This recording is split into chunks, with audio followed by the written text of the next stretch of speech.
नमस्कार दोस्तों, आज की इस चर्चा में आपका स्वागत है, अभिनंदन है। मैं अंजलि सुहाने आज आपसे चर्चा करूंगी पर्यावरण अध्ययन में आकलन मौखिक परीक्षण, जो कि पाठ्यक्रम 505 प्राथमिक स्तर पर पर्यावरण अध्ययन में अधिगम का एक भाग है। जैसा कि हम सभी लोग जानते हैं, आप सभी शिक्षक हैं, समझते हैं कि आज आकलन शिक्षण अधिगम प्रक्रिया का अभिन्न अंग है। आकलन को हम कोई अलग तरह से नहीं लेते हैं। आकलन शिक्षण अधिगम प्रक्रिया के साथ साथ अनवरत रूप से चलता रहता है और ये हमारी पूरी चर्चा जो है वो कक्षा 5वीं के विद्यार्थियों के क्षमताओं के आकलन के ऊपर है। तो इस समय तो और भी आकलन हम अगर अलग से ना करें तो अच्छा होता है, क्योंकि बच्चे बहुत छोटे होते हैं और परीक्षा के नाम सुनकर तो अच्छे घबरा जाते हैं, और ये तो छोटे बच्चे हैं। तो आकलन, जैसा कि हम कह रहे हैं कि शिक्षण अधिगम प्रक्रिया का अभिन्न अंग है। जब वह शिक्षण अधिगम प्रक्रिया का अभिन्न अंग है तो वह निश्चित ही पूरे वर्ष भर चलेगा। पूरे वर्ष भर जब चलेगा तो कोई एक तरीका नहीं होगा जिससे कि हम उनका आकलन कर सकें। बहुत सारे तरीके होंगे जिससे हमें उनका आकलन करना होगा। पूरे वर्ष भर जब आकलन की प्रक्रिया चलती है तो वह मुख्यतः 2 भागों में हम बांट देते हैं, फॉर्मेटिव असेसमेंट और समेटिव असेसमेंट। फॉर्मेटिव असेसमेंट जो कि एक यूनिट या 2-3 पाठ पढ़ाने के बाद शिक्षक 2 या 3 पाठ कंप्लीट कर लेता है या 1 पाठ कंप्लीट कर लेता है, या तो उसके करने के बाद बच्चों ने क्या सीखा है, ठीक है, बच्चे अधिगम के लिए मूल्यांकन, ना कि अधिगम का मूल्यांकन, कि वह जब साल भर चलता रहता है तो बच्चों ने जो सीखा होता है और जहाँ सीखने में कुछ कमी रह जाती है तो फॉर्मेटिव असेसमेंट के द्वारा शिक्षक उस तरह से बच्चों का आकलन करता है, उनकी जो उनमें कमियां हैं वह उनको बताता है, उनको इम्प्रूव करने का मौका देता है। इस समय हमें मौखिक परीक्षण बहुत मदद करते हैं। दूसरा होते हैं समेटिव असेसमेंट, जहाँ अधिगम का मूल्यांकन होता है। यह वर्ष में 2 बार होता है। सामान्यतः वर्ष में 2 बार, यानी कि आधा कोर्स खत्म हो गया तो सितंबर मंथ में, और दूसरा जब पूरा कोर्स खत्म हो गया फरवरी और मार्च में इस तरह के असेसमेंट किए जाते हैं। तो हमारा जो मुख्य है, आज मौखिक परीक्षण पर हम बात कर रहे हैं, और मौखिक परीक्षण जो है अधिगम के लिए मूल्यांकन में मदद करता है। बच्चे क्या सीख रहे हैं और वह सीखने में कैसे मदद करे। अब बात करते हैं कि मौखिक परीक्षण क्या है। इस प्रकार की तकनीकों से विद्यार्थियों की क्षमताओं का आकलन उनके मौखिक प्रस्तुतिकरण के आधार पर होता है। जैसा कि हम कह रहे हैं, नाम से ही बिल्कुल स्पष्ट है, मौखिक युक्तियाँ, यानी कि जो भी आकलन हो रहा है वह उनके मौखिक प्रस्तुतिकरण के आधार पर होगा। यहाँ कहीं भी पेपर पेंसिल का प्रयोग नहीं होगा। बच्चे बहुत छोटे हैं और इस तरह की उम्र के बच्चों में जो है उनकी बहुत सारी स्किल्स हैं जिनको डेवलप करने की ज़रूरत होती है, और वह स्किल अगर आकलन के साथ साथ हो जाएं तो बहुत ही अच्छा है और बच्चे उसको एंजॉय भी करते हैं। मौखिक युक्तियों के प्रकार क्या हैं? मौखिक युक्तियाँ मुख्यतः हम 3 या 4 भागों में बांट सकते हैं। पहले हो गया मौखिक परीक्षा या प्रश्न, दूसरा तर्क वितर्क प्रतियोगिताएं, निश्चित ही तर्क वितर्क भी मौखिक रूप से होगा, चर्चा मौखिक होगी, वृत्तांत और कहानी कथन, यह भी मौखिक युक्तियाँ ही हैं। इस तरह से ये मौखिक युक्तियाँ सभी हैं जो मौखिक परीक्षण हैं, ये मदद करते हैं बच्चों के मौखिक जो उनकी स्किल्स हैं उनको आकलन करने में। सभी युक्तियाँ या सभी परीक्षण जो होते हैं उनमें कुछ लाभ होते हैं और कुछ उनमें कमियां होती हैं, यानी कुछ उनकी अच्छाइयाँ होती हैं और उनमें कुछ कमियां होती हैं। तो सबसे पहले हम बात करें क्यों ना पॉजिटिव, कि इनके जो मौखिक युक्तियाँ हैं उनके लाभ क्या हैं। पहला, विषय का ज्ञान और संप्रेषण के कौशल दोनों का मूल्य निर्धारण किया जाता है। जब हम लिखित परीक्षण करते हैं तो हम सिर्फ उनके पता कर पाते हैं कि उनको क्या कंटेंट, टॉपिक, विषय वस्तु क्या पता है, लेकिन उनके संप्रेषण के कौशल क्या हैं, वह किसी विषय को कैसे प्रस्तुत कर रहा है, यह बहुत आवश्यक हो जाता है। तो मौखिक युक्तियाँ मदद करती हैं। एक तरफ तो विषय का ज्ञान भी हम पता चल जाता है कि बच्चे को क्या पता है और वह उसको कैसे प्रस्तुत कर रहा है, यानी कि उसकी कम्युनिकेशन स्किल कैसे हैं, कैसे बोलता है, इवन सुनता कैसे है, अपनी बात को कैसे अभिव्यक्त करता है, ये सभी हम मौखिक युक्तियों के द्वारा पता कर सकते हैं। और इस उम्र के बच्चों में जब हम इस तरह के कौशल डेवलप हो जाते हैं तो वह उनके व्यक्तित्व को निखारते हैं, क्योंकि शिक्षा का मतलब ही है कि व्यक्तित्व का पूर्ण विकास। तो व्यक्तित्व के पूर्ण विकास में कम्युनिकेशन स्किल्स डेवलप होना बहुत आवश्यक है और इन स्किल का आकलन हम सिर्फ मौखिक युक्तियों के द्वारा ही कर सकते हैं। दूसरा है शब्दावली तथा तर्क शक्ति के विकास के लिए महत्वपूर्ण है, क्योंकि जब बच्चे बात कर रहे होते हैं, जब मौखिक युक्तियों का प्रयोग कर रहे होते हैं, तो उस समय उनके पास बहुत सारी वोकेबलरी शब्द भंडार होना बहुत ज़रूरी है, क्योंकि अगर शब्द भंडार नहीं होगा तो वह बात नहीं कह पाएंगे, अपनी बात स्पष्ट रूप से नहीं बता पाएंगे। तर्क शक्ति, क्योंकि शिक्षक ने कुछ भी प्रश्न पूछा है, कुछ भी चर्चा हो रही है, तो वहाँ आपका लॉजिक होना चाहिए कि आप इसको ऐसा क्यों कहते हैं। अगर आप बोलते हैं कि वृक्ष हमारा जीवन है, तो क्यों है जीवन, क्या तर्क है, क्यों जीवन है, अगर वृक्ष ना हो तो क्या होगा।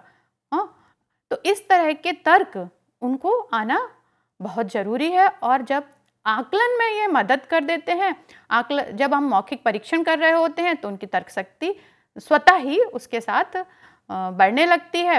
और यह तो हमारे लिए मतलब किसी भी विषय के लिए बहुत महत्वपूर्ण होगा कि बच्चों की तर्क शक्ति डेवलप हो जाए।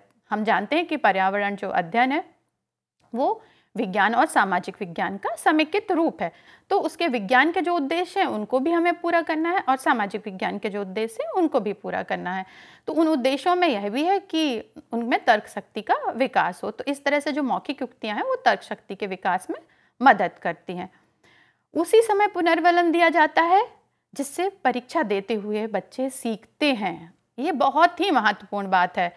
पुनर्वलन क्या होता है कि जो मोटिवेशन है वो बड़ों को भी बहुत फ़ायदा देता है, लेकिन छोटे बच्चों को तो मोटिवेशन का बहुत ही फ़ायदा होता है। जब बच्चे से हम बोलते हैं वेरी गुड, उसके बाद उसको दूसरे प्रश्न की उत्तर देने के लिए स्वतः ही एनर्जी आ जाती है और वह पुनर्वलन उनको आगे बढ़ने में मदद करता है। और कई बार ऐसा भी होता है कि आप मौखिक परीक्षा ले रहे होते हैं और बच्चे से कुछ नहीं आ रहा होता, तो आप उससे रिलेटेड उनको कुछ क्लू दे देते हैं और बच्चे फिर आगे बिना घबराए हुए, बिना हिचकिचाए हुए परीक्षा दे देते हैं और प्रश्नों के उत्तर दे देते हैं। और आकलन का यही उद्देश्य है कि बिना भय के वह अपनी बात कह सकें। अगर भय में आ गया बच्चा तो उसका व्यक्तित्व वैसे ही दब जाएगा और हमें व्यक्तित्व को निखारना है। तो जब पुनर्वलन का जो काम है यह मौखिक परीक्षणों में ही हो सकता है, लिखित परीक्षणों में इसकी गुंजाइश बहुत कम होती है। अगली बात कह रही हूँ, नकल करने के अवसर नहीं। शिक्षक और विद्यार्थी आमने सामने हैं, अब बताइए उनको नकल करने का अवसर कहाँ से आएगा। शिक्षक ने कुछ पूछा, विद्यार्थी ने उसका उत्तर दिया, कुछ चर्चा का विषय दिया, विद्यार्थी के पास जो भी ज्ञान है, जो भी उसको पता है, जो भी उसने आंकड़े इकट्ठे किए उनको प्रस्तुत करेगा। तर्क वितर्क कर रहा है तो यहाँ पर वह किसी को कॉपी तो कर ही नहीं सकता है। तो ये अपने आप में युक्ति जो है हमारी मौखिक परीक्षण, उसका एक बहुत बड़ा बेनिफिट हो जाता है। अब जब कुछ लाभ हैं तो निश्चित ही कुछ कमियां होंगी, क्योंकि फूल के साथ कांटे तो हमेशा ही जुड़े होते हैं। इसी तरह हर युक्तियों की, हर परीक्षणों की कुछ कमियां होती हैं और उन कमियों को हम दूर करते हैं। पहली बात हम यहाँ कह रहे हैं, व्यापक ज्ञान और गहन चिंतन के कौशलों के आकलन के लिए कम प्रभावशाली है। अब अगर हमें बच्चे का बहुत डिटेल में क्या जानता है, यह जानने के लिए मौखिक परीक्षण उतना प्रभावी नहीं होते हैं, क्योंकि एक विषय वस्तु से संबंधित आप 3 या 4 प्रश्न पूछ लेंगे। एक इतना बड़ा पाठ्यक्रम है, उससे 3 या 4 प्रश्न पूछने से हमें कैसे पता चलेगा कि बच्चे को कितना आता है। और जो हायर लेवल थिंकिंग है उसको भी थोड़ा, उस तरह के जो थिंकिंग है उसको जानने में भी ये थोड़ा प्रभावशाली कम हो जाती है, क्योंकि इतना समय हम नहीं दे पाते। दूसरा है योजना बनाने और प्रबंधन करने में अधिक समय, क्योंकि एक बच्चे को आपको अलग अलग उसका आकलन करना है और या आप ग्रुप में कर सकते, इससे के अलावा तो आपको 1 to 1 करना है या आपने ग्रुप में किया। तब भी अगर आपको एक कक्षा में 60 बच्चे हैं और अगर आपने 1 by 1 बच्चे की क्षमताओं का आकलन किया और एक बच्चे को आपने सोचा कि कम से कम 5 मिनट देंगे आप, तो आप सोचिए 60 बच्चों के लिए आपको कितना समय चाहिए। ठीक है, तो एक जो कालखंड होता है सामान्यतः 40 मिनट का होता है। 40 मिनट में आपने 5 मिनट एक बच्चे को दिए तो आपने एक पूरे कालखंड में 8 बच्चों का आप आकलन कर पाए। तो ये योजना बनाना बड़ा कठिन काम हो जाता है कि आप कैसे आकलन करें, फिर उसका प्रबंधन कैसे करें, क्योंकि आप एक बच्चे का आकलन कर रहे हैं, उसको दूसरे जगह, बाकी बच्चों को दूसरी जगह बिठा कर रखना पड़ेगा। आप अकेले शिक्षक हैं, निश्चित ही फिर आपको दूसरे शिक्षक की आवश्यकता होगी कि वह आपकी सहायता करे आके। और हमारे यहाँ स्कूलों में, विद्यालयों में शिक्षकों की कमी वैसे ही होती है और सामान्यतः ये होता है कि भाई आप अपना काम स्वयं ही कर लीजिए। तो ये थोड़ा प्रबंधन करना और योजना बनाना थोड़ा सा कठिन हो जाता है। ऐसा नहीं है कि नामुमकिन है, बस थोड़ा सा उसको अगर हम पहले से सारा योजना बना लें और अपने जो शिक्षक हैं वो अपने साथियों से मदद ले लें, तो यह जो युक्ति है बड़ी सफल हो जाती है। आकलन में वस्तुनिष्ठता और विश्वसनीयता की कमी। दो बातें कह रहे हैं हम यहाँ, वस्तुनिष्ठता और विश्वसनीयता। जो ये आकलन होते हैं मौखिक जिसमें हम बात कर रहे हैं, इसमें शिक्षक और विद्यार्थी आमने सामने हैं और शिक्षक अवलोकन करके उनको किसी भी विषय के कितने नंबर हैं वह दे देता है और उस समय शिक्षक का मूड कैसा है, बच्चा जो है उसकी भाषा शैली कैसी है, वह उसको कैसे प्रस्तुत कर रहा है। जबकि हमारा उद्देश्य था कि हमें उनकी कंटेंट जानना है, लेकिन यहाँ पर हम थोड़ा बायस्ड हो गए, हम उसके दूसरी चीज़ों के ऊपर भी चले गए। और शिक्षक जो है पहले से विद्यार्थी को जानता है, आज वो बहुत अच्छा प्रस्तुत कर रहा है, लेकिन हो सकता है पहले से कुछ बायस्ड हो, तो वहाँ पर यहाँ पर वस्तुनिष्ठता की कमी हो जाती है। और इसी तरह विश्वसनीयता की कमी कि अगर वही जो आकलन है वो बार बार किया जाए तो सेम नंबर आने की गुंजाइश नहीं होती है, हर बार अलग अलग तरह के मार्क्स आ जाते हैं। तो इस तरह से हम कहते हैं कि आकलन में वस्तुनिष्ठता और विश्वसनीयता की कमी हो जाती है। अगली है प्रमाणीकरण की कमी। जो लिखित परीक्षण होते हैं उसमें सभी कुछ जो होता है वो बच्चे ने लिख के रखा होता है और वो रिकॉर्डेड हो जाता है, लेकिन यहाँ पर क्या है कि रिकॉर्डिंग की नहीं होता है।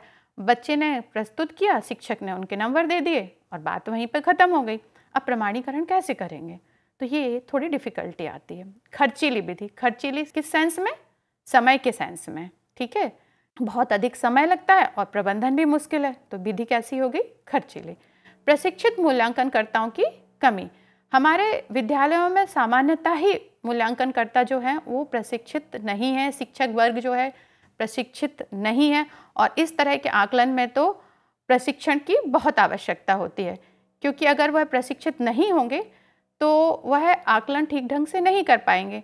आकलन ठीक ढंग से नहीं करेंगे तो वस्तुनिष्ठता की कमी दिखाई देगी और प्रशिक्षित शिक्षक जो हैं वह विद्यालयों में नहीं है, तो फिर ये मूल्यांकन करे कौन। लिखित परीक्षाओं में तो क्या होता है कि एक बार आकलन हुआ और मैं पेपर बनाया, कक्षा में विद्यार्थियों को बिठाया और कोई भी मूल्यांकनकर्ता आके उनकी लिखित परीक्षा ले सकते हैं, लेकिन यहाँ पर ये कमी होती है। अब जो कमियां हैं तो ऐसा तो नहीं है कि वो कमियां ही हैं, उन कमियों को दूर भी किया जा सकता है। इन कमियों को कैसे दूर करें, इन कमियों को दूर करने के लिए सुझाव। आप सबसे पहले क्या उद्देश्य है, आप जो विषय का, जिस विषय वस्तु का आकलन कर रहे हैं उसका उद्देश्य क्या है, उस उद्देश्यों के आधार पर आप मानदंड को निर्धारित कर लें। आप उनके जो मानदंड हैं वो निर्धारित कर लेंगे तो उसमें वस्तुनिष्ठता आ जाएगी। अगर आप बच्चे की कम्युनिकेशन स्किल देखना चाहते हैं तो हमारे मानदंड कम्युनिकेशन स्किल पर होंगे। कम्युनिकेशन के साथ विषय वस्तु भी देखना चाहते हैं तो हमारे मानदंड में विषय वस्तु का ज्ञान भी होगा। अगर वो ग्रुप में काम कर रहा है तो सहभागिता भी होगी। तो अगर हम अपने विषय वस्तु से रिलेटेड मानदंड निर्धारित कर लेंगे तो हमारे जो मौखिक युक्तियाँ हैं उनमें क्या होगा कि उसमें वस्तुनिष्ठता आ जाएगी और फिर धीरे धीरे हम उनको प्रमाणीकृत भी कर सकते हैं। जो आपने उद्देश्य बनाए हैं उसके आधार पर आप उपकरणों का निर्माण कर लें। उपकरण कौन कौन से हो सकते हैं, आप अवलोकन सूची बना लीजिए, जांच सूची बना लीजिए, निर्धारण मापनी बना लीजिए, रूब्रिक्स बना लीजिए, और भी बहुत सारे तरीके हो सकते हैं। यहाँ हम कुछ ही तरीकों की बात कर रहे हैं। तो जब आप नया क्राइटेरिया डिसाइड कर लिए, मानदंड निर्धारित कर लिए, उनके आधार पर अवलोकन सूची बना लीजिए कि आप बच्चा ये करता है तो इतना नंबर, ये नहीं करता, जांच सूची, क्या यह किया, हाँ नहीं, इस तरह से जांच सूची बना सकते हैं। ये हुए हमारे मौखिक युक्तियों में क्या अच्छाइयाँ हैं, क्या कमियाँ हैं और हम इनको कैसे दूर कर सकते हैं। अब हम इसी के दूसरे भाग पे चलते हैं कि मौखिक युक्तियों के प्रकार कौन कौन से हैं। मौखिक युक्तियों का पहली बात जो हम करते हैं वो है मौखिक परीक्षा और प्रश्न। कक्षा में पूरे शिक्षण अधिगम प्रक्रिया में आप 40 मिनट के क्लास होता है, उस क्लास को लाइव बनाने के लिए हम हमेशा क्या करते हैं, विद्यार्थियों से मौखिक प्रश्न तो पूछते रहते हैं और विद्यार्थी उनके उत्तर भी देता है। वो तो हुआ हमारी क्लास सेटिंग में। लेकिन अभी हमने एक विषय वस्तु पढ़ा दी है और अब हम उसका आकलन करना चाहते हैं, तो वहाँ पर भी मौखिक युक्तियाँ, मौखिक प्रश्न, मौखिक परीक्षा ले सकते हैं। तो इसके अंतर्गत विद्यार्थियों को मौखिक रूप से प्रश्नों के उत्तर देने होते हैं और छोटे आयु के जो बच्चे हैं उनकी क्षमताओं का आकलन करने के लिए और प्रयोगात्मक कार्यों का आकलन करने के लिए मौखिक प्रश्न बहुत मदद करते हैं। इसमें जो प्रयोगात्मक कार्य है, बच्चे ने कुछ कार्य किया, उसके बाद में आपको उनसे पूछना है कि उन्होंने कैसे किया, क्या किया। उसके लिए आप क्या करेंगे? निश्चित ही मौखिक प्रश्न पूछेंगे। अब मौखिक परीक्षा का हम चलिए एक उदाहरण लेते हैं। कक्षा चौथी में जो हमारी एक थीम है खाना, फूड, उससे रिलेटेड एक चैप्टर है जिसमें खाने की पौष्टिकता की बात की गई है। शिक्षक ने उसको पढ़ाया और फिर उसने क्या किया कि कुछ प्रश्न बनाए जो कि थोड़ा इंटरेस्टिंग भी हैं, क्योंकि मौखिक प्रश्न अगर इंटरेस्टिंग ना हो तो बच्चे को जवाब देने में उतना आनंद नहीं आता है। मौखिक परीक्षा लिए उसने उस यूनिट को, उस चैप्टर को पढ़ाने के बाद उसने 10 अंक के 4 प्रश्न निर्धारित किए। पहला, उन्होंने जो क्वेश्चन बनाया उसको आप स्लाइड पे देख सकते हैं। आपको खाने में सबसे ज़्यादा क्या पसंद है? जैसे ही बच्चे से खाने की और उसकी पसंद की बात की जाती है, बच्चा अपने आप उत्तर देने के लिए तैयार हो जाता है। और जहाँ हम पुनर्वलन की बात कर रहे थे, वहाँ पर शिक्षक तुरंत उनको पुनर्वलित भी कर सकता है। आप बच्चे से पूछा गया आपको खाने में क्या पसंद है, अलग अलग बच्चे अलग अलग प्रश्नों के आंसर देंगे। कोई भी आंसर इसमें सही हो सकता है। किसी को पिज़्ज़ा पसंद हो सकता है, किसी को इडली पसंद हो सकती है, किसी को आलू का पराठा पसंद हो सकता है। उन्होंने अपना प्रश्न का उत्तर दिया। शिक्षक ने उसके बाद दूसरा प्रश्न पूछा, जो भी आपको खाना पसंद था यह किन किन खाद्य पदार्थों से बना है। सामान्यतः वह चैप्टर वो पढ़ चुके हैं और उनसे चर्चा की जा चुकी है कि जो फूड आइटम है उसमें कौन कौन से खाद्य पदार्थों से बनता है। रोटी किससे बनती है, पराठा किससे बनता है, इडली किससे बनती है। उस तरह से वह खाद्य पदार्थों से बना है, इसका आंसर देता है। उसके बाद इन खाद्य पदार्थों में क्या पोषक तत्व पाए जाते हैं? विटामिन पाए जाते हैं, कार्बोहाइड्रेट पाए जाते हैं, मिनरल्स पाए जाते हैं। क्या पाया जाता है, कौन सा विटामिन पाया जाता है। इसके बाद क्या यह खाना पौष्टिक है? जो भी खाना आपको पसंद है, क्या वह पौष्टिक है? विद्यार्थी को लॉजिकली अपनी बात को कहना पड़ेगा कि हाँ, जो जो खाने में अगर पोषक तत्व है तो वो पौष्टिक है, और अगर उसमें पोषक तत्व नहीं है तो पौष्टिक नहीं है। अब देखिए, यहाँ मौखिक परीक्षा भी हो गई और विद्यार्थी को कोई भार भी नहीं लगा। ठीक है, अगर बच्चे को कोई बोला जाए कि कल आपका पेपर पेंसिल पे टेस्ट होगा तो विद्यार्थी पहले से ही भयभीत हो जाएंगे। और इस तरह से जब आकलन हुआ, विद्यार्थियों ने बड़े आनंद के साथ अपना परीक्षा दिया। अभी लेकिन यहाँ पे जो दूसरी बात आई, विद्यार्थी को तो आनंद मिल गया, पर शिक्षक क्या करें? शिक्षक 10 में से कैसे इनको अंक दें? क्या होता है फिर, जो हम बोल रहे थे कि वस्तुनिष्ठता नहीं रह जाती है, उसको करने के लिए क्या करें? शिक्षक चाहे तो इसके लिए रूब्रिक्स का निर्माण कर ले। रूब्रिक्स क्या करते हैं कि मदद करते हैं कि जो भी आकलन हुआ है उसको अंकों में परिवर्तित कर दें और उनको कई कैटेगरी में डिवाइड कर दें। जैसे कि पहला यहाँ पर हम देख रहे हैं कि शिक्षक ने क्या किया है कि एक रूब्रिक्स बनाया है और उसको 4 कैटेगरी दिया। पहला दिया अति उत्तम। अति उत्तम 10 नंबर है, 10 में से 10 या 9 नंबर दे रहा है उन विद्यार्थियों को जिनका प्रस्तुतिकरण अति उत्तम है। लेकिन सिर्फ अति उत्तम कहने से बात नहीं चलेगी। क्या वह विद्यार्थी का प्रस्तुतिकरण अति उत्तम है? क्यों अति उत्तम है?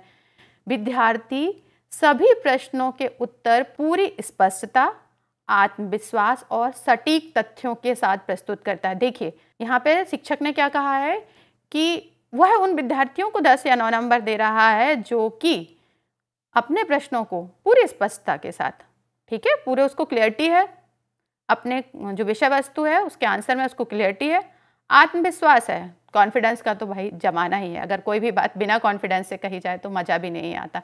तो कॉन्फिडेंस के साथ प्रस्तुत करता है और सटीक तथ्यों के साथ प्रस्तुत करता है, क्योंकि हम बात कर रहे थे कि तर्क होना चाहिए, तथ्य होना चाहिए। तो तर्क और तथ्यों के साथ प्रस्तुत करता है।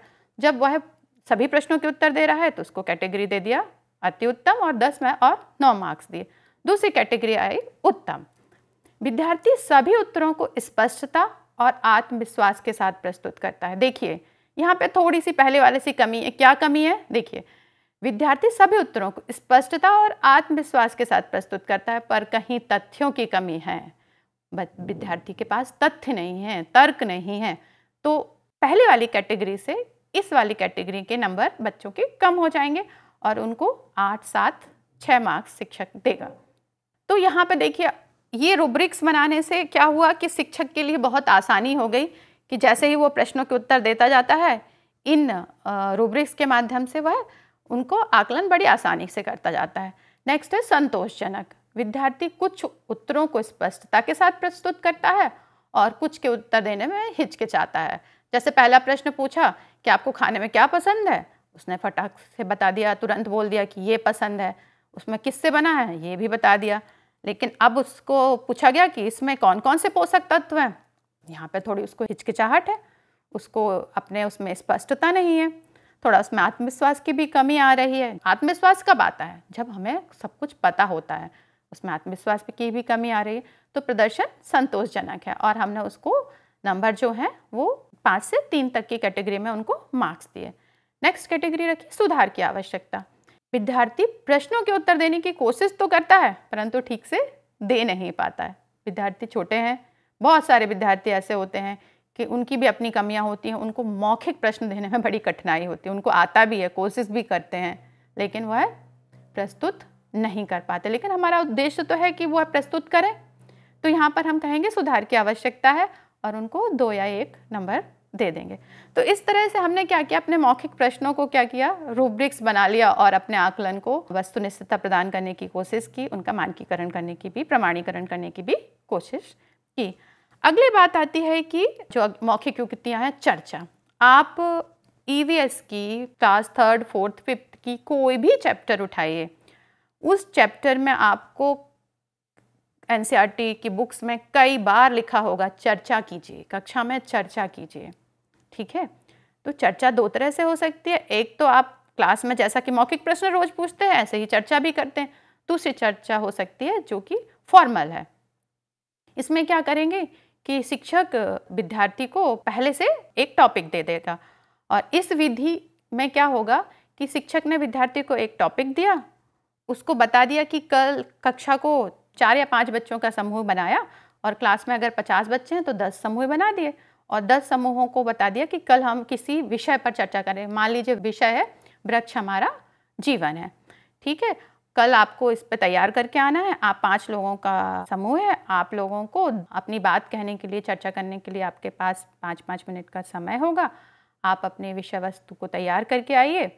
अब इस तरह से जो ये विधि है चर्चा, वो क्या करेगी, इस विधि का प्रयोग करके पर्यावरण के प्रति अभिवृत्ति, विचार शक्ति, तार्किकता, विश्लेषण और संश्लेषण कौशल का विकास किया जाएगा। देखिए, जब वृक्ष हमारा जीवन है ऐसा कुछ टॉपिक दिया है पर्यावरण से रिलेटेड, तो उनकी अभिवृत्ति समझ में आएगा कि भाई उनकी पर्यावरण के प्रति अभिवृत्ति क्या है, वह क्या सोच रखते हैं, और वह उनके अंदर और डेवलप होगी क्योंकि वह उसके बारे में सोचेंगे, समझेंगे, विचार शक्ति डेवलप होगी, अपनी बात को लॉजिकली तार्किकता के साथ प्रस्तुत करेंगे, फिर उसको विश्लेषित करेंगे और आखिरी में उसका संश्लेषण करेंगे, कंक्लूड करेंगे।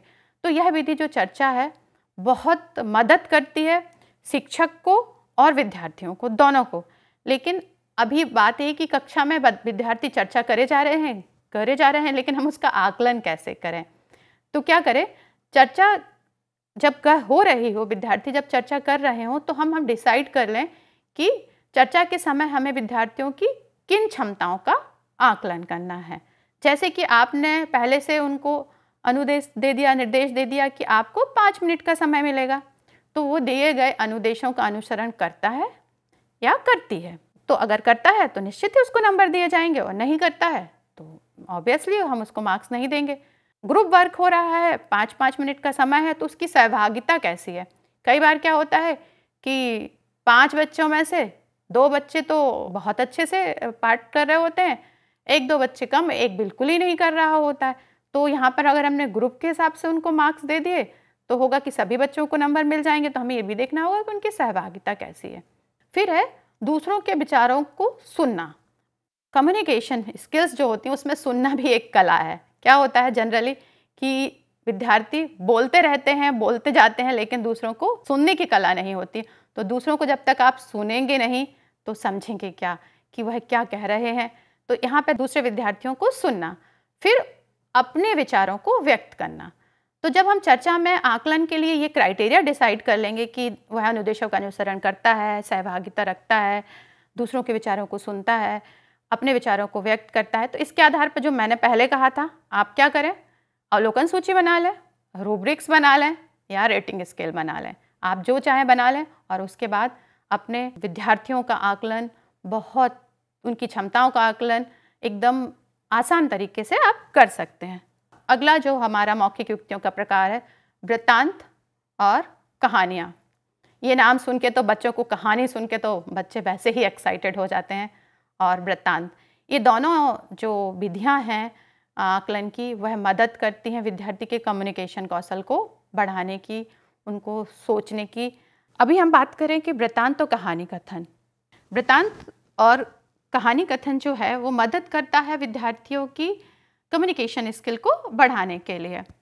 पर्यावरण अध्ययन में हम देखते हैं कि जो उसका पाठ्यक्रम है 6 थीम में डिवाइड है। एक उसमें है यात्रा। चलिए हम एक एग्जाम्पल से समझते हैं कि वेकेशन होते हैं, विंटर वेकेशन हुआ या समर वेकेशन हुआ, बच्चे निश्चित ही कहीं ना कहीं घूमने जाते हैं। उन छुट्टियों में वह कहीं ना कहीं अपने शहर से बाहर जाते हैं या अपने शहर में ही घूमते हैं। तो शिक्षक ने कहा कि जब आप वेकेशन से लौट कर आएंगे तो आपने जो भी जगह घूमी है, जिस जगह पे भी आप भ्रमण करने गए हैं, उसके बारे में आपको 5 मिनट में अपनी बात बतानी है। आपको वहाँ कैसा लगा, कौन सी जगह गए थे, क्या देखा। तो वह वृत्तांत, नरेशन, नरेटिव्स। तो बच्चे अपनी बात को किस तरह से कहते हैं, लेकिन बच्चे तो कह देंगे, लेकिन उसके लिए भी आपको क्या करना पड़ेगा, उसके लिए कुछ मानदंड निर्धारित करना पड़ेगा। जैसे वृत्तांत के लिए और कहानी कथन के लिए करीब करीब मानदंड समान होते हैं। मैं यहाँ वृत्तांत के बारे में बात कर रही हूँ कि विषय वस्तु बिंदु, जो वृत्तांत उन्होंने सुनाया किसी भी भ्रमण के बारे में, उन्होंने, बच्चों ने कौन कौन से विषय वस्तु बिंदु चुने थे। मानस प्रत्यक्षीकरण, बच्चे ने जो भी जगह देखी है उस जगह का उसका परसेप्शन कैसा है। अगर बच्चा कहीं हिस्टोरिकल प्लेसेस पर गया है, कोई किला देख के आया है, तो उसके बारे में वह क्या बता रहा है, उससे वो क्या समझ रहा है।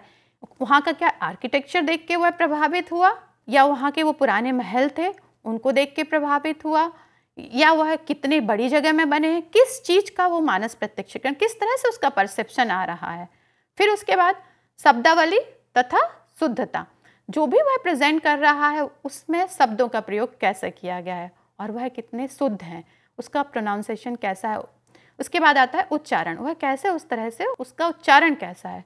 स्वर परिवर्तन बहुत इम्पॉर्टेंट बात होती है जब भी कोई वृत्तांत और कहानी सुनाते हैं, कि अगर कोई बात बता रहा है, मान लीजिए बच्चा जू देखने गया और वो बात करता है कि उसने शेर देखा और बोलता है मैंने शेर देखा, तो मज़ा ही नहीं आएगा। उसके बाद अगर बोलता है मैडम मैंने वहाँ शेर भी देखा, तो लगता है कि वह शेर की बात कर रहा है, क्योंकि शेर ऐसा जानवर है जिसको थोड़ा बोलते समय भी उसके स्वर में परिवर्तन होता है। और अगर वह चूहा की बात करता है तो थोड़ा निर्ही सा, मैंने वहाँ चूहा भी देखा। तो वो स्वर परिवर्तन किस तरह से हो रहा है वह भी वहाँ पर आना चाहिए। हाव भाव, किस तरह से उसके हाव भाव है सुनाते समय, बहुत नीरस होके सुना रहा है, बहुत दुखी होके, या फिर जो एक्साइटेड वाली चीज़ें हैं उनको एक्साइटमेंट के साथ सुना रहा है। उसकी आँखें, उसकी जो भौं हैं, उसके जो चेहरा है उस पर एक अलग तरह का एक्साइटमेंट आ रहा है। अरे मैडम मैं तो गोवा गया था, वहाँ बहुत मज़ा आया, तो लगेगा कि हाँ सच में उसको मज़ा आया। लेकिन वो मज़ा शब्द को भी एक नीरस तरह से बोल रहा है, तो वहाँ पर लगेगा कि उसमें हाव भाव की कमी है। प्रभाव और विराम, किस तरह से वह अपनी बात कह रहा है, एक फ्लो में बोलता जा रहा है और जहाँ विराम की आवश्यकता है वहाँ विराम ले रहा है या नहीं। फिर आती है क्रमबद्धता, कि उसका जो कंटेंट है वह कितने क्रमबद्ध तरह से प्रेजेंट किया है, एक उसमें सीक्वेंस है या नहीं है। ये तो हुए हमारे वृत्तांत के लिए मानदंड। अब इसी तरह से जो कहानी कथन होता है, कहानी कथन में थोड़े से मानदंड जो हैं वो थोड़े से अलग हो जाते हैं। जैसे कि मौलिकता, जब भी वो कोई कहानी सुना रहा है उसमें कितना मौलिक है। अगर शिक्षक ने कहा है कि कल आप लोग एक कहानी सुनाइए जो कि जानवरों से रिलेटेड हो, पशुओं से रिलेटेड हो, और विद्यार्थी कहानी सुनाता है, तो उसमें क्या होगा, उसमें शिक्षक देखेगा उसमें मौलिकता है या नहीं है। बाकी इसमें से जो हमारे वृत्तांत के जो मानदंड निर्धारित किए थे, क्राइटेरिया, उसमें भी बहुत सारे मानदंड होंगे। स्वर परिवर्तन, हाव भाव, उच्चारण, ये सब उसके भी पार्ट होंगे। लेकिन वहाँ मौलिकता आ जाएगी कि वो मौलिक है कि नहीं उसकी कहानी। ऐसा तो नहीं है कहीं से पढ़ के सुना दिया है, या उसके जो फिर कैरेक्टर्स कैसे हैं, जो कहानी में उसने कैरेक्टर लिया, मान लीजिए भालू का कोई नाम दिया है, उसका क्या नाम दिया है, वो कैरेक्टर कैसा दिया है, तो वह भी उसका एक पार्ट होगा। तो इस तरह से जब ये मानदंड निर्धारित कर लें, जो मैंने पहले कहा है कि ये मानदंड निर्धारित करके आप अवलोकन सूची बना लीजिए, रेटिंग स्केल बना लीजिए, रूब्रिक्स बना लीजिए और आकलन, विद्यार्थी की क्षमताओं का आकलन कीजिए। अब एक और युक्ति है, वो है वाद विवाद और तर्क, जिसमें तर्क वितर्क करते हैं विद्यार्थी। यह युक्ति भी बहुत प्रयोग करते हैं, मौखिक युक्तियों के लिए है ये। इसमें भी हम क्या करें कि यहाँ पे मैंने आपको एक अवलोकन सूची का उदाहरण दिया है। आप देख सकते हैं कि एक अवलोकन सूची है जिसमें शिक्षक ने किसी भी विषय दिया और उसमें उनको पहले से निर्देश दे दिए कि आप सभी विद्यार्थियों को इस विषय पर बात करनी है। विषय कोई भी हो सकता है, इसके बारे में आप पक्ष में भी बात कर सकते हैं, विपक्ष में भी बात कर सकते हैं। विषय के लिए आपको बात करने के लिए आपको 3 मिनट मिलेंगे और 2 मिनट हो जाएंगे, उसके बाद आपको बता दिया जाएगा कि आपके पास 1 मिनट और है या 5 मिनट, जो भी समय दिया है वो निर्देश उनको दे दिया जाए। जो सबसे पहला वक्ता होगा उसको आखिरी में फिर से बात करने का मौका मिलेगा। तो इस तरह से आप क्या करेंगे, उसके लिए एक अवलोकन सूची बना ली। पहली बात है कि जो अवलोकन सूची है उसको जरा आप एक नज़र डालते हैं कि किस तरह से अवलोकन सूची बनाई। सामग्री की जानकारी में गहनता, मतलब जो भी उसने अपना टॉपिक, जो भी पक्ष में या विपक्ष में किसी भी बारे में बात कर रहा है, उसमें कितनी गहनता है, कितना डिटेल उसने उसके बारे में विषय वस्तु इकट्ठी की है, उसको क्या पता है। वाद विवाद अभिव्यक्ति में शक्ति, आप देखते हैं जब बच्चे वाद विवाद करते हैं तो वो इतनी जोर से अपनी बात कहते हैं कि लगता है कि बिल्कुल, कई बच्चे तो टेबल पर हाथ रख के और टेबल को जोर से बजा के भी बताते हैं, तो लगता है कि वो अपनी बात को बहुत अच्छे से प्रेजेंट कर रहे हैं। फिर धारा प्रवाह, उच्चारण तथा भाषा शैली कैसी है, ये एक उसका पॉइंट हो गया। नेक्स्ट है किसी के नज़रिए का विरोध करने की योग्यता। किसी के नज़रिया, देखिए पक्ष में भी बात हो रही है, हाँ, विपक्ष में भी बात करना है, तो कोई बच्चा उसको पक्ष में रखेगा, कोई बच्चा उसको विपक्ष में रखेगा। लेकिन जब वह अपनी बात कहता है तो उसके पहले जो वक्ताओं ने बात कही होती है, उनकी वक्ताओं की बातों को भी वह कहता है। अगर उनके वह पक्ष में कह रहा है और बाकी बच्चों ने विपक्ष में कहा है तो उनके विरोध करने की भी उसमें योग्यता होना चाहिए। वाद विवाद करते समय उसका हाव भाव कैसा था, जो कि पहले वृत्तांत तो कहानी कथन में भी हमने कहा है कि उसका हाव भाव कैसा है। विरोधी के प्रति आदर भाव, यहाँ उनकी कोई दुश्मनी नहीं है किसी के साथ, ये तो अपने अपने व्यू हैं, किसी के पक्ष में होंगे, किसी के विपक्ष में होंगे, तो वो विरोधी के प्रति कैसा भाव रखता है, उसका आदर भाव है या नहीं है। ऐसा नहीं कि जो पक्ष में है उनके सब प्रति तो वो आदर भाव रख रहा है, लेकिन जो विपक्ष में उससे बात कर रहे हैं उनके प्रति उसको लग रहा है कि नहीं नहीं, ये तो हमसे तो उनसे वह लड़ा, बात बात पे झगड़ा हो रहा है। तो वो भी शिक्षक को देखना है। और आलोचनात्मक का सकारात्मक रूप में लेने की योग्यता, मतलब अगर आपकी बात का कोई अपोज कर रहा है उसको पॉजिटिव वे में लेना है, ऐसा नहीं है कि उसको किसी नेगेटिव तरह से लेना है। तो ये जब पॉइंट हैं, तो अपने जब ये क्राइटेरिया डिसाइड कर लिए और उसको 5 में से अंक दिया, हर उसको दिया, तो टोटल 7 थे, तो मैक्सिमम मार्क्स कितने हो गया 35 में से किसी में 4, किसी में 3, किसी में 5, तो 35 में से हमने इसको अंक दे दिए। तो इस तरह से यह बात हुई कि हम इसके लिए अवलोकन सूची बनाएं। इन्हीं क्राइटेरिया पर आप रेटिंग स्केल भी बना सकते हैं और रूब्रिक्स भी बना सकते हैं। तो इस तरह से आज इसके लिए हमने एनसीईआरटी का जो पाठ्यक्रम है उसका यूज़ किया, एनआईओएस का जो हमारा पाठ्यक्रम है उसका भी यूज़ किया, और सीबीएसई की manual for research on school based assessment class 6 to 8, इसको भी आप ज़रूर पढ़िए। यह आपको बहुत मदद करेगी कि आप असेसमेंट कैसे करें। इस तरह से आज हमने बात की कि पूरी तरह जो भी हमारा विषय था मौखिक युक्तियाँ, तो मौखिक युक्तियाँ कितने तरह की हैं, मौखिक युक्तियों का आप किस तरह से प्रयोग करें, मौखिक युक्तियों की कमियां जो हैं उनको कैसे प्रयोग करें। और ध्यान रखने की एक जो महत्वपूर्ण बात है वह यह है कि जब भी आप कोई भी युक्ति मौखिक हो, लिखित हो या किसी का भी प्रयोग करें, ये देखें कि उस समय उसकी आवश्यकता है या नहीं है, किन परिस्थितियों में कौन सी युक्तियों का प्रयोग करना है। और जब हमारा ये आइडिया क्लियर होगा तो हमारा बच्चों की क्षमताओं का आकलन भी आसान होगा। इस तरह से आपको हमने आज चर्चा में बात की कि 4 तरह के जो थे मौखिक प्रश्न, चर्चा, तर्क वितर्क और कहानी कथन, वृत्तांत, इनका आकलन आप कैसे कर सकते हैं, और ये सभी मौखिक युक्तियां हैं। इनको आप देखिए कि किस पाठ में, जैसे कि एक पर्यावरण अध्ययन की बुक में करीब 25 to 30 चैप्टर्स हैं, तो किस चैप्टर में या किस थीम में किसकी आवश्यकता है। जिस थीम में आपको लगता है कि हाँ हम कहानी कथन करवा लें तो वहाँ कहानी कथन करा लीजिए। जहाँ पर आपको लगता है कि, जैसा मैंने एक एग्जांपल दिया कि ट्रैवल एक थीम है, उसके लिए आप वृत्तांत ले लीजिए। कहीं आपको लगता है कि यहाँ पर चर्चा करवाना ज़रूरी है, कुछ इश्यूज़ ऐसे हैं जो करंट इश्यूज़ आ रहे हैं एनवायरनमेंट के, उस पर आप चर्चा करवा लीजिए। तो इस तरह से आप अपनी सूझबूझ से इन युक्तियों का प्रयोग कीजिए। धन्यवाद। हम किसी और कार्यक्रम में किसी और मुद्दे पर फिर मिलेंगे और चर्चा करेंगे। धन्यवाद।